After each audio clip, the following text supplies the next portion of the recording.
जगदलपुर में सर्व आदिवासी समाज के सदस्य मन अपन मांग ला लेके कलेक्टर अधीन ज्ञापन। जैसे जैसे छत्तीसगढ़ में विधानसभा चुनाव नजदीक आवत जात है, अलग अलग समाज संगठन और वर्ग के लोगन मन अपन मांग की आवाज ला तेज करत हैं। यही कड़ी में जगदलपुर में सर्व आदिवासी समाज डहार ले आज एक रैली निकाल के कलेक्टर ला ज्ञापन सौंपे गिस। सर्व आदिवासी समाज के अध्यक्ष दशरथ कश्यप के कहना है कि पेशा कानून ला लागू करे के बाद कांग्रेस सरकार है कतको घाव कह चुके है, फिर जो पेशा कानून लागू करेगे है उमा कुछ संशोधन भी हो गए है।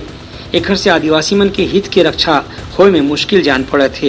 ये जो जन समुदाय आया हुआ है, यहाँ महिलाएं, पुरुष, हमारे पंचगण, गांव के मुखिया, समाज के प्रमुख सभी पहुंचे हुए हैं और ये आज ही नहीं, ये निरंतर 3 महीने से जिला कार्यालय में पेशा नियमावली का विशेष ग्राम सभा की जानकारी प्रस्ताव के साथ में पहुंचते हैं।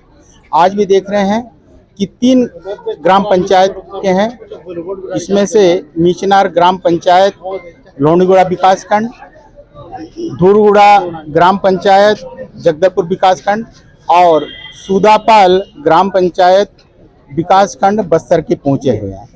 प्रायः आप सबको पता होगा कि ये बस्तर जो संपूर्ण बस्तर संभाग ये 5वां अनुसूचित क्षेत्र है।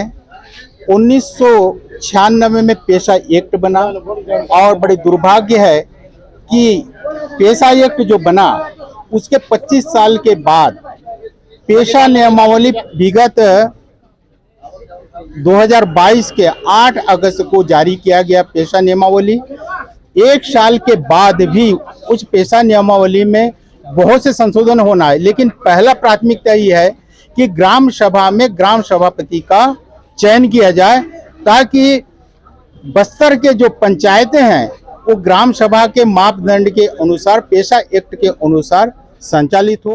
उनका कहना है कि ये कानून ला जमीनी स्तर में ऐसे ढंग से लागू करे जाए जेकर से वन भूमि में काबिज रहने वाला आदिवासी ला जम्मो किस्म के आजीविका और रहन सहन की सुविधा मिल सके, संग संग ओखर रोजगार के, ओखर जीवन के, ओखर स्वास्थ्य के, शिक्षा के भी आश्वस्ति, ओखर भरोसा होना चाहिए। ब्यूरो रिपोर्ट, उत्तलंघा न्यूज।